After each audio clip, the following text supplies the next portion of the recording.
नमस्कार, मैं हर्षित तिवारी। अब है न्यूज के 21 मार्च रविवार शाम के बुलेटिन में आप सभी का स्वागत है। आइए देखते हैं उज्जैन की कुछ ताजा खबरें। इस बुलेटिन के प्रायोजक है आरके निवास bye R K developers. Beti Bachao, Beti Padhao और महिला सशक्तिकरण का नारा बुलंद करने वाले प्रदेश मुखिया शिवराज सिंह चौहान की उनकी अपनी पार्टी से जुड़े लोग कितना पालन कर पा रहे हैं, इसका एक चौंकाने वाला घटनाक्रम उज्जैन में सामने आया है। दरअसल 2 दिन पहले भाजपा नेता राम भागवत के भाई कृष्णा भागवत के आनंद नगर स्थित गोदाम में चारू नामक युवक ने अपने 2 साथियों के साथ मिलकर एक लड़की को अपनी हैवानियत का निशाना बना दिया।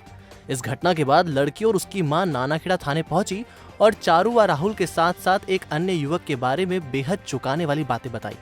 कहा जा रहा है कि पूरा मामला भाजपा से जुड़े नेता के परिवार से होने के चलते राजनीतिक दबाव भी बन गया है। नतीजा ये हुआ कि युवकों के खिलाफ प्रकरण दर्ज करने के बजाय पुलिस ने लड़की और उसकी मां से आवेदन लेकर उन्हें चलता कर दिया। हालांकि पुलिस मौके पर पहुंची भी थी और जांच पड़ताल भी की, लेकिन नतीजा सिफर ही रहा। इस मामले में नीलगंगा थाना प्रभारी ओपी अहिर का कहना है कि आवेदन की जांच एसआई चांदनी गौड़ द्वारा की जा रही है। बताया तो ये भी जा रहा है कि लड़की की बयान की वीडियो रिकॉर्डिंग भी की गई, लेकिन सवाल ये उठता है कि आखिरकार इस पूरे मामले को भीतर ही भीतर क्यों रखा गया। सुप्रीम कोर्ट के स्पष्ट निर्देश हैं कि महिला अपराधों में 24 घंटे के भीतर एफआईआर होना चाहिए, लेकिन इस मामले में ऐसा नहीं हुआ। तयशुदा बात है कि इस पूरे मामले में कोई बड़ा झोल जरूर हुआ है। अलबत्ता भाजपा नेता राम भागवत ने चर्चा में इस पूरे मामले से अनभिज्ञता जताते हुए कहा कि वे सच्चाई का पता लगा रहे हैं। अगर ऐसा कुछ हुआ है तो वे दोषी लोगों के खिलाफ कार्रवाई के लिए पुलिस को जरूर कहेंगे। अब ये देखना होगा कि पीड़ित लड़की की जांच कर रही महिला सब इंस्पेक्टर उसे न्याय दिलाने में अपनी भूमिका अदा कर पाती है या फिर राजनीतिक बूटों के नीचे दबकर उनका कर्तव्य नतमस्तक हो जाता है। सोने के ब्रेसलेट और चेन लेकर फ्रीगंज क्षेत्र में बेचने निकले व्यक्ति को माधवनगर पुलिस की टीम ने घेराबंदी कर पकड़ा और थाने लाकर पूछताछ की। उक्त व्यक्ति ने दोनों रकम अहमदाबाद के व्यक्ति से खरीदना बताया। साथ ही कबूला कि नकली आभूषण प्राइवेट बैंक में गिरवी रखकर उसके पिता ने गोल्ड लोन भी लिया है। पुलिस ने बताया कि मुखबिर से सूचना मिली थी कि एक व्यक्ति सोने की चेन व ब्रेसलेट लेकर फ्रीगंज क्षेत्र में बेचने घूम रहा है। इस पर टीम गठित कर उक्त व्यक्ति की तलाश शुरू की गई। घेराबंदी कर लखन पिता बापूगिरी निवासी बरखेड़ी घटिया हाल मुकम पवासा को पकड़कर थाने लाकर तलाशी ली। उसके पास से सोने की चेन और ब्रेसलेट बरामद हुआ। पूछताछ में लखनगिरी ने पुलिस को बताया कि सोने के आभूषण उसने अहमदाबाद में रहने वाले प्रेम परमार निवासी पान बिहार नामक व्यक्ति से खरीदे थे और यही आभूषण बेचने के लिए वह फ्रीगंज क्षेत्र में ग्राहक ढूंढ रहा था। लखन ने पुलिस को बताया कि उसके पिता बापूगिरी ने प्राइवेट बैंक में सोने के आभूषण गिरवी रखकर लोन भी लिया है। मामले की जांच कर रहे एसआई मनीष लोधा ने बताया कि सोने के आभूषण की जांच कराने के लिए सुनार की दुकान पर गए। सुनार से कहा कि यह आभूषण गिरवी रखना है। सुनार ने आभूषण चेक किए और गिरवी रखने को तैयार हो गया। उससे भी पता नहीं चला कि आभूषण नकली है। एसआई लोधा के अनुसार सुनार को सोने की चेन और ब्रेसलेट चेक कराने पर वह धोखा खा गया। जब सुनार को पुलिस ने बारीकी से जांच करने को कहा तो सुनार ने ब्रेसलेट और चेन को काटा, फिर तेजाब डालकर चेक किया तो पोल खुली। हाँ, कल मुखबिर सूचना पे अम्बेडकर प्रतिमा फ्रीगंज के पास से एक आरोपी को गिरफ्तार किया है, जो कि आम लोगों से नकली सोना दिखाकर, जो बिल्कुल हुबहू असली सोना जैसा दिखता है, वो दिखाकर गिरवी रखकर धोखाधड़ी करने की कोशिश कर रहा था। तो उसमें पुलिस ने उसको गिरफ्तार किया है और उससे पूछताछ भी की जा रही है, जिसमें ये संभावना है कि हो सकता है और भी लोगों के साथ इसने धोखाधड़ी की। कहाँ से माल लाया बता रहा है, कुछ विचार मालूम पड़ा, किस प्रकार से कार्रवाई की जा रही है? ये अपने एक अन्य साथी प्रेम नाम का लड़का है जो अहमदाबाद में रहता है, तो उसके द्वारा देना बताया है। तो उसकी गिरफ्तारी के लिए भी टीम भेजी जा रही है। कक्षा 10वीं में पढ़ने वाले बालक ने मां की डांट से क्षुब्ध होकर जहर खा लिया। परिजनों ने उसे अस्पताल में भर्ती कराया, जहां शाम को बालक की मृत्यु हो गई। सोहन पिता सज्जन सिंह चावड़ा निवासी आसोर थाना कायथा को मां विष्णुबाई ने पढ़ाई के लिए डांटा था। सोहन नाराज होकर खेत पर गया और जहर खा लिया। तबीयत बिगड़ने पर परिजनों ने उसे प्राइवेट अस्पताल में भर्ती कराया, जहां उपचार के दौरान शाम को सोहन ने दम तोड़ दिया। सोहन एक लौता पुत्र था और उसके पिता खेती करते हैं। राज्य साइबर सेल की टीम ने रीवा के ठग विनय सत्यानामी को धर दबोचा है, जिसे डीआरपी लाइन स्थित राज्य साइबर सेल के कार्यालय में रखा गया है। ठग ने संत नगर में रहने वाली युवती से सोशल साइट्स के जरिए चैट शुरू की। विदेशी नंबर से फोन लगाकर उसने कई बार युवती से मोबाइल पर बात की, ताकि युवती को विश्वास हो जाए कि वह सही में विदेशी ही है। बातचीत बढ़ी तो युवक ने युवती से शादी करने की इच्छा जाहिर की, जिस पर युवती ने हाँ कर दिया। इसके बाद उसने भारत आने का नकली ढोंग रचा और एयरपोर्ट पर एंटी टेररिस्ट स्क्वाड द्वारा पकड़े जाने की बात कही। घबराई युवती का उसने जमकर फायदा उठाया और पुलिस की चंगुल से बाहर निकलने के एवज में करीब 20 बैंक खातों में 67 लाख डलवा लिए। युवती ने जब एयरपोर्ट आने के बारे में कहा तो उसने मना कर दिया और उसे भी पुलिस द्वारा फंसाए जाने की बात करके डरा दिया। पुलिस ने बताया कि युवक मूलतः रीवा में टैक्सी ड्राइवर है। उसके कुछ विदेशी दोस्त हैं जिनके जरिए उसने घटना को अंजाम दिया। रीवा में बहुत से लोग 25-25 हजार में अपने बैंक अकाउंट ठगी के लिए बेच देते हैं। इन्हीं बैंक अकाउंट के जरिए ठगी की गई, जिनके बारे में पता लगाया जा रहा है। उज्जैन के युवक दर्शन जैन के खिलाफ केंद्र शासित प्रदेश दादर नगर हवेली में शिकायत दर्ज कराई गई है। काजल जैन नामक महिला ने दर्शन के खिलाफ शिकायत की है। काजल जैन के अनुसार उसने उज्जैन के दर्शन जैन से लव मैरिज की थी। दर्शन ने उसे सुनहरे भविष्य के सब्ज बाग दिखाकर शादी के जाल में फंसाया। दर्शन हर बार उससे महंगी कारों से मिलने आता था, लेकिन शादी के बाद जब उसे हकीकत मालूम पड़ी तो उसके होश उड़ गए। वह किराए के छोटे से मकान में रहता था, लेकिन गरीब परिवार की होने की वजह से उसने हालातों से समझौता कर लिया। इसके बाद भी दर्शन और उसकी मां सहित घर के बाकी लोग उसके साथ मारपीट और गाली गलौज करते हैं। दर्शन शराब पीकर उसके साथ मारपीट करता, जिससे तंग आकर वह दादर नगर हवेली में रहने वाली बहन के यहाँ आ गई। बावजूद उसे लगातार परेशान किया जा रहा है, जिसके चलते उसने थाने में शिकायत की है। मैं काजल जैन, उम्र 24 साल की हूँ। 2.5 साल पहले मैंने दर्शन से विवाह करा अपने घर वालों के खिलाफ जाकर। उसने मुझसे झूठ कहा था कि मेरे बंगला है, मेरी गाड़ी है, मैं एसी रूम में रहता हूँ। मुझे अपने घर वालों ने मना करा था कि ये झूठा है और वो तुझे ज़िंदगी भर खुश नहीं रख पाएगा, पर मैंने अपने घर वालों की बात नहीं मानी और मैं उसके साथ भाग गई।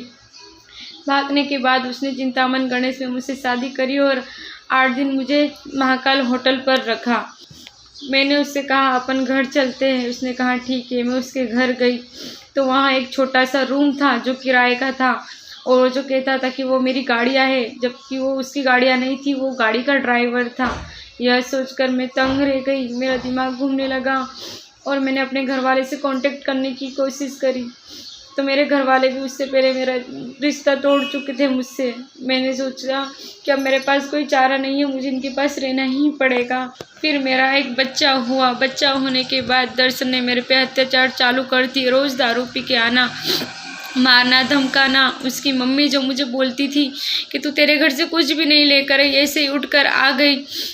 जो दीपक जैन है उनका भाई और रीना जैन और किरण बाला जैन ये धमकियाँ दे रहे, अगर तू 3 दिन में वापस नहीं आई तो हम तेरे घर वालों को फंसाएंगे।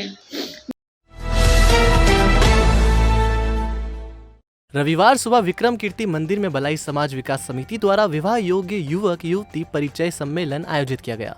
20वां प्रांतीय परिचय सम्मेलन आयोजित किया है। अध्यक्ष राजेंद्र कुमार सिसोदिया और उपाध्यक्ष मुकेश चितोड़िया ने बताया कि परिचय सम्मेलन से समाज के लोगों को एक दूसरे से मिलने का मौका मिलता है। सम्मेलन के दौरान 100 से ज्यादा युवक युवतियों ने परिचय दिया। इस दौरान 2 दर्जन से अधिक रिश्ते तय हुए। सम्मेलन में विदेश से आए युवकों ने भाग लिया, जो पसंदीदा जीवन साथी की तलाश में परिचय सम्मेलन में शामिल हुए। युवतियों की पहली पसंद शासकीय नौकरी वाला लड़का था, जबकि युवकों को संस्कारी जीवन साथी की तलाश रही, जो उनके और परिवार के साथ सामंजस्य रखकर जीवन व्यतीत करे। मेरा नाम अनिल मालवीय है और मैं अमेरिका में अभी काम कर रहा हूँ, जॉब कर रहा हूँ। वहाँ से अभी मैं फैमिली विजिट करने आया था उज्जैन, तो आज मैं यहाँ पर परिचय सम्मेलन में आया हूँ मेरे पिताजी के साथ, माताजी के साथ। मैं तो यहाँ पे एक समाज को संदेश देने आया हूँ मुख्य रूप से कि हमें एक छोटे से गांव से निकल के ऐसी परिस्थितियों में भी रह के आज मैं वहाँ पर पढ़ने गया, वहाँ पढ़ाई की, जॉब कर रहा हूँ। साथ ही साथ स्पोर्ट्स में भी हमने काफ़ी कुछ अच्छा किया। मेरी बहन भी वहीं पे है। तो मैं एक समाज को संदेश देना चाहता हूँ कि एजुकेशन से क्या इफेक्ट पड़ता है, कैसे समाज आगे बढ़ता है। तो उस संदेश के लिए मैं मुख्य रूप से यहाँ पे आया हूँ। कार्यक्रम के बारे में थोड़ा सा बताएं। मलाई समाज विकास समिति उज्जैन के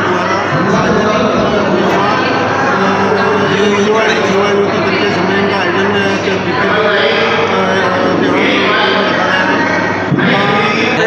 लगभग 500 लोग आए, इसमें 300 बालक बालिका का बायोडाटा आए हुए हैं। इसमें करीबन 100 रिश्ते तय हुए हैं और बाकी चल रही है अभी प्रोसेस। इसमें मुख्य अतिथि में अपने खबर चंद गहलोत साहब, विशेष अतिथि में रामलाल मालवीय, महेश वर्मा जी और हमारे जी। रविवार सुबह उज्जैन के आगर रोड पर कोयला फाटक चौराहे पर नगर निगम कर्मचारियों और एक दिव्यांग फल ठेला चालक के बीच ठेला हटाने को लेकर कहासुनी हो गई। काफी देर तक वाक्य युद्ध चलता रहा और आखिर में दिव्यांग ठेला चालक को अपनी रेहड़ी लेकर जाना पड़ा। दरअसल निजातपुरा निवासी लालू नामक युवक दोनों पैर से दिव्यांग है और इन दिनों पैरोल पर जेल से बाहर है और अपनी आजीविका के लिए आगर रोड पर फल का ठेला लगाता है। रविवार को भी लालू अपने ठेले पर था। इसी बीच नगर निगम की रिमूवल टीम वहां पहुंची और लालू को ठेला हटाने के लिए कहा, जिसके बाद टीम और लालू में कहासुनी भी हुई। दिव्यांग ठेला चालक निगम टीम से गुहार लगाता रहा, लेकिन उसकी एक न सुनी गई और आखिर में उसे अपना ठेला हटाना ही पड़ा। जितने भी जने नगर निगम वाले सब जने परेशान कर रहे हैं भैया, मेरे को कमाने खाने नहीं देख रहे हो। ये देख लो, ये कंडीशन ठेले पे लेके यहाँ पे साइड में खड़ा हुआ था, उसके उठा लिया, सामान उठा लिया, सब उठा लिया। बहुत परेशान हो गया हूँ भैया, मैं 6 महीने के पेरोल पे हूँ अभी जेल से। तो मैं मेरा काम धंधा करता हूँ तो काम धंधा भी नहीं करने दे रहा यहाँ। क्या करूँ, क्या झेल खा के मर जाऊँ क्या? बड़नगर इंगोरिया थाना प्रभारी अशोक शर्मा द्वारा कोरोना के बढ़ते प्रकोप को देखते पुलिसकर्मियों के साथ इंगोरिया चौपाटी पर माइक अनाउंसमेंट किया गया। इस दौरान उन्होंने आम जन से सतर्कता बरतने की अपील की। उन्होंने बताया कि कलेक्टर द्वारा पूरे जिले में धारा 144 लगाई गई है। साथ ही मास्क एवं सोशल डिस्टेंसिंग का पालन करने के आदेश जारी किए गए हैं ताकि इस बीमारी से बचा जा सके। व्यापारियों से भी कहा कि व्यापारी अपने दुकान के बाहर गोले बनवाएं और सोशल डिस्टेंसिंग का पालन ग्राहकों से करवाते हुए उन्हें सामान दें। महामारी का पूर्ण बढ़ गया है, इसको देखते हुए प्रशासन द्वारा धारा 144 लगाई गई है। फिर 144 लगाने का मुख्य उद्देश्य ये है कि कोरोना से जो बचाव है, मास्क पहनना, सोशल डिस्टेंसिंग का पालन करना, इसके उद्देश्य से ये 144 लगाई गई और आम जन को जागरूक करने के लिए पुनः उनको एक बार फिर से याद दिलाया जा रहा है कि कोरोना अपना पैर पसार रहा है, इसलिए सोशल डिस्टेंसिंग का पालन करें, मास्क लगाएं। दुकानदार समस्त व्यापारी बंधुओं से भी मैं अपील करना चाहूँगा कि वो अपने यहाँ पे दुकान पे जब भी आए कोई ग्राहक उसको समझाएं कि वो बिना मास्क न रहें, खुद भी मास्क लगा के रखें, गोल घेरा बनाएं, रस्सी से दूरी का मेंटेन करें। यही अपील आम जनता से, आप सभी पत्रकार बंधुओं से भी मैं अपील करना चाहूँगा कि ये आम जनता तक मैसेज पहुँचाएँ कि इस तरह से कोरोना महामारी को रोकथाम के लिए आपकी जागरूकता बहुत ज़रूरी है। आम जन की जागरूकता से ही हम पुनः एक बार फिर से कोरोना पर विजय प्राप्त करेंगे। बड़नगर तहसील के ग्राम खरसोद खुर्द में इंगोरिया पुलिस ने गांजा पीते 4 व्यक्तियों को गिरफ्तार किया है। पुलिस ने गांजे सहित गांजा पीने की सामग्री को जब्त किया है। बड़नगर तहसील के ग्राम खरसोद खुर्द में इंगोरिया पुलिस द्वारा 4 व्यक्तियों को गांजा पीते हुए चिलम के साथ गिरफ्तार किया है। साथ ही गांजा भी जब्त किया गया है। आरोपियों से 25 ग्राम गांजा पुलिस द्वारा जब्त किया गया है। इंगोरिया थाना प्रभारी अशोक शर्मा ने जानकारी देते हुए बताया कि मुखबिर से सूचना मिली थी कि ग्राम खरसोद खुर्द में भैरू जी के होटल के पास 4 व्यक्ति अवैध रूप से गांजा चिलम पी रहे हैं। साथ ही उनके पास गांजा भी मौजूद है, जिस पर एएसआई संजय माथुर और उनकी टीम द्वारा 4 लोगों को गिरफ्तार किया गया। साथ ही प्रकरण पंजीबद्ध कर जाँच की जा रही है। आज थाना इंगोरिया कस्बे से एएसआई माथुर साहब और सब इंस्पेक्टर सावन मोबाइल अपने गश्त की पार्टी में थे, देहात भ्रमण पे थे। वहाँ पर उनको सूचना मिली थी कि ग्राम खरसोद में कुछ लोग गांजा पी रहे हैं। इस सूचना पर उनके द्वारा तत्काल मौके पर कार्रवाई की गई, जिसमें कि गणेश, विजय और बहादुर सिंह और बहादुर, इन 4 लोगों को गांजा पीते हुए पकड़ा है। कुछ मात्रा में इनके पास गांजा मिला है। अब इनसे पूछताछ की जा रही है आगे कि ये कहाँ से गांजा लाए थे और जिसका नाम आएंगे आगे जांच में, उसके बाद उनके विरुद्ध कार्रवाई की जाएगी। आगामी त्योहारों को लेकर तराना थाना परिसर में अनुविभागीय अधिकारी एकता जायसवाल के मार्गदर्शन में विधायक महेश परमार एवं तराना नगर के गणमान्य नागरिकों के बीच बैठक आयोजित की गई, जिसमें वर्तमान में कोरोना महामारी को देखते हुए अनुविभागीय अधिकारी एकता जायसवाल ने जानकारी देते हुए बताया कि विश्व के साथ ही संपूर्ण देश में कोरोना वायरस की महामारी का प्रकोप फैला हुआ है। विगत दिनों में कोरोना के बढ़ते संक्रमण को दृष्टिगत रखते हुए वहीं वर्तमान में कोरोना प्रकोप के कारण आम जन के स्वास्थ्य एवं जीवन को लेकर प्रतिकूल परिस्थितियां निर्मित होने की पूर्ण संभावना है। आम जनता की स्वास्थ्य सुविधा, आम जन की सुरक्षा तथा जिले की कानून व्यवस्था को सुचारू रखने की दृष्टि से जिले में धारा 144 लगाई गई है, जिसके चलते किसी भी प्रकार की रैली, जुलूस, गैर फाग उत्सव, मिलन समारोह, किसी भी प्रकार के प्रदर्शन, मेलों का आयोजन आदि प्रतिबंधित रहेगा। कलेक्टर महोदय ने वो हमने बताया है। दूसरा हमने ये बताया है कि आगामी होली और रंग पंचमी पे जो आयोजन होने थे वो सब अब बड़े स्तर पे नहीं हो पाएंगे। विवाह के लिए किसी प्रकार की अनुमति की आवश्यकता नहीं है, लेकिन जो संख्या अधिकतम शामिल होने वाले लोगों की रखी गई है वो पालन करना है और बस सोशल डिस्टेंसिंग का पालन करना है। हम 2 या 3 दिन में सारे एसोसिएशन अलग अलग जो किराना संघ है या केमिस्ट एसोसिएशन है या अन्य व्यापारी संघ है उनको बुला के उनसे भी बात कर लेंगे और उनको समझाएंगे। मैं यही संदेश दूंगी कि अभी थोड़ी सी शिथिलता हो गई थी सभी स्तर पर, क्योंकि कोरोना के केसेस कम निकल रहे थे, तो कहीं ना कहीं शिथिलता सरकार ने भी कर दी थी, नियमों में भी शिथिलता आ गई थी। चूँकि वापस केसेस आने लग गए हैं तो हमको वापस से प्रोएक्टिव होकर के इस पर कार्रवाई करने की आवश्यकता है। लोगों से मेरा अनुरोध है कि वह मास्क लगाएं, सोशल डिस्टेंसिंग का पालन करें और जब घर से निकले तो मास्क लगाएं, ताकि प्रशासन जब कठोर कार्रवाई करता है और उनसे फाइन वसूल करता है तो किसी प्रकार की विरोधाभास और लड़ाई झगड़े की स्थिति ना बने। गर्म बाइक से पेट्रोल निकालते समय नागदा के प्रतिष्ठित ऑटो पार्ट्स पर आग लग गई। गनीमत रही कि आग ज्यादा फैली नहीं और विकराल रूप धारण करने के पहले ही उस पर काबू पा लिया गया है। सचिन ऑटो पार्ट्स पर बाइक और अन्य वाहनों की कतार लगी रहती है, लेकिन सुबह के समय घटना होने की वजह से वहां ज्यादा वाहन खड़े हुए नहीं थे, जिस वजह से आग ज्यादा रफ्तार नहीं पकड़ पाई। बताया जा रहा है कि मैकेनिक की लापरवाही की वजह से आग लगी।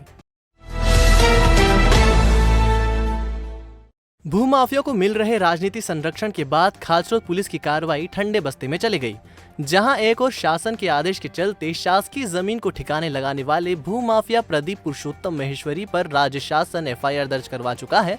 वहीं दूसरी ओर भूमाफियाओं के पक्ष में गिरफ्तारी रोकने के लिए राजनीतिक दबाव आने शुरू हो चुके हैं, जिसके चलते सरकारी जमीन को कोड़ियों के भाव में बेचने वाले भूमाफियाओं पर कानून के डंडे का असर बेअसर होते दिख रहा है। एफआईआर दर्ज होने के 3 दिन बाद भी इस मामले में पुलिस के हाथ माफियाओं के गिरबान तक नहीं पहुंचे हैं। इस मामले में सब इंस्पेक्टर मोनिका तिवारी से बात की तो उनका कहना है कि आरोपियों की तलाश में दबिश दी गई है, लेकिन आरोपी नहीं मिल रहे। वहीं थाना प्रभारी रामकिशन सिंगावत से संपर्क करने की कोशिश की, लेकिन संपर्क नहीं हो पाया। इसी मामले में उज्जैन ग्रामीण एडिशनल एसपी आकाश भूरिया से अभय न्यूज प्रतिनिधि ने चर्चा की, जिसमें एडिशनल एसपी भूरिया ने बताया कि आरोपियों की गिरफ्तारी शीघ्र की जाएगी। सूत्रों से मिली जानकारी के अनुसार आरोपी प्रदीप पुरुषोत्तम खुलेआम घूम रहे हैं, जिससे आम जनता में प्रशासन की छवि धूमिल हो रही है। उक्त राजनीति संरक्षण से मुख्यमंत्री मध्य प्रदेश शासन की कार्रवाई भी सवालों के घेरे में नजर आ रही है। मास्टर प्लान को लेकर कुछ सामाजिक संगठन और कार्यकर्ता अब हाईकोर्ट जाने की तैयारी में हैं, जिसके चलते कुछ जनप्रतिनिधियों की महत्वाकांक्षाओं को पलीता लग सकता है। चेहरे पर मास्क लगाए जाने को लेकर प्रशासन ने सख्ती कर दी है, जिसके चलते लगातार कार्रवाई की जा रही है। मामूली विवाद को लेकर पड़ोस में रहने वाले युवक ने शांति नगर में रहने वाली युवती से मारपीट की, जिसकी शिकायत नीलगंगा थाने में की गई है। तेज रफ्तार बाइक चालक ने नानाखेड़ा के पास वृद्ध को टक्कर मार दी। वृद्ध को जिला अस्पताल में भर्ती किया गया है। टाटा के गड्ढों में गिरकर एक बार फिर युवक घायल हो गया है। शास्त्री नगर के युवक को जिला अस्पताल में भर्ती किया गया है। कहते हैं कि अगर आपने अपने अंदर के इष्ट को जगा लिया तो फिर पूरी सृष्टि अपनी सी लगने लगती है। ऐसा ही एक उदाहरण हमें हाल ही में देखने को मिला। ऋषिनगर में रहने वाली अंक ज्योतिष आचार्य और फेस रीडर अंजू परमार माँ काली की उपासक है। गृहस्थ जीवन में होने के बावजूद वे तपते सूर्य में धूनी रमाकर माँ काली की साधना करती हैं।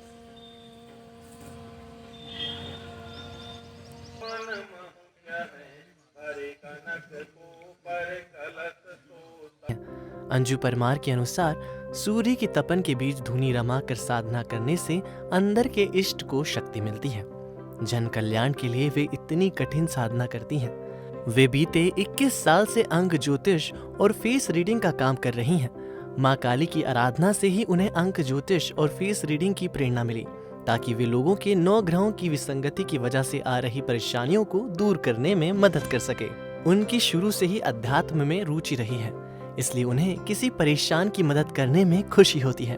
अंजू परमार के अनुसार जीवन में घटनाएं दुर्घटनाएं सभी ग्रहों की विसंगति और पितृदोष का फल होता है। उनके जीवन में कई प्रकार की उतार चढ़ाव आए हैं, जिस वजह से उनका रुझान ज्योतिष के प्रति बढ़ता गया और माँ काली की उपासना करते करते इसमें विशेषज्ञता आती गई। ये सब उपासना और तप का ही परिणाम है कि वे लोगों की मदद कर पा रही हैं। परेशान लोगों को सही दिशा बताना बेहद पुण्य का काम है। ऐसे काम में ईश्वर भी आपकी मदद करते हैं, इसलिए सदैव मदद के लिए तत्पर रहना चाहिए। जय श्री महाकाल। गुरुर् ब्रह्मा गुरुर् विष्णु गुरुर्देवो महेश्वराय गुरुर् साक्षात परब्रह्मा तस्मै श्री गुरुवे नमः। मेरा नाम अंजू परमार है और मैं उज्जैन में निवास करती हूँ। मेरा बचपन छापेड़ा में बीता, वहीं मेरा जन्म हुआ। जन्म के बाद मैं धीरे धीरे बड़ी हुई और मेरा रुझान ज्योतिष की तरफ अपने आप ही आने लगा। और जीवन में जो दुर्घटनाएं हमारे बीच में घटती हैं, जैसे कोई पैसों से पीड़ित होता है, कोई गृह चक्रों से, या कोई पितृदोष से, या कोई कुल देवी देवता के दोष से, तो इन दोषों को देखते हुए मेरा ज्योतिष में काफ़ी रुझान रहा है। और प्रैक्टिकल और पॉजिटिव होकर मैंने इस चीज़ को रिसर्च की है कि हाँ, नवग्रह हमारे जीवन पे बहुत गहरा प्रभाव डालते हैं। इसी के चलते मेरे घर में भी मैंने पितृदोष से ग्रसित अपने परिवार को देखा है। तो मेरे लिए एक इस तरफ बढ़ने का एक वो बन गया जुनून कि मैं इन सब चीज़ों को जानने की कोशिश करने लगी। और मैंने जगत गुरु शंकराचार्य जी से गुरु दीक्षा ली है। मैं उनकी शिष्या हूँ और माँ काली की उपासक हूँ। माँ काली मेरी इष्ट देवी हैं और उनकी मैं आराधना करती हूँ। और काफ़ी लोगों को जब मैं कुछ बताती हूँ तो उनके कार्य सिद्ध भी होते हैं, गुरुदेव के आशीर्वाद से और माँ काली के आशीर्वाद से। और मैं जगत कल्याण के लिए ही ये साधना तब कर रही हूँ और इसमें मुझे बेहद खुशी मिलती है कि अगर हमारे ज़रिए किसी का अच्छा हो तो उसमें कोई भी लोभ लालच से रहित हम कार्य करें, सिद्धि करें। सिद्धि भी जब भी हमें हासिल होती है जब हम हमारा भाव जगत कल्याण के लिए बिना स्वार्थ के रखते हैं। और बिना स्वार्थ के चलने वाले इंसान से तो भगवान भी खुश होते हैं। उद्देश यही है कि अगर प्रकृति के सानिध्य में रहें और प्रकृति की व्यवस्था अगर सही रखी जाए और आध्यात्म से हमारा गहरा लगाव हो तो सारा जो संसार है और जो पृथ्वी माता है वो बैलेंस रहती है। और बैलेंस रहने के साथ साथ सब कुछ अपने आप ही स्वतः ही सही हो जाता है। अब क्या होता है कि हम प्रकृति को खुद ही गंदा करते हैं। हम प्रकृति में, जैसे नदी है, नदी में भी हम बहुत सारी गंदगी डाल देते हैं और उनको ज़रा भी हमारा मन भाव ये नहीं है सिर्फ गंदगी फैलाने का है, गंदगी को साफ़ करने का किसी का मन भाव नहीं रहता। अगर सभी मिलकर अपना दायित्व निभाएं तो संसार सुखी होगा। मेरा मानना ऐसा है। अंत में इतना ही कहना चाहूँगी। जय श्री महाकाल, जय गुरुदेव।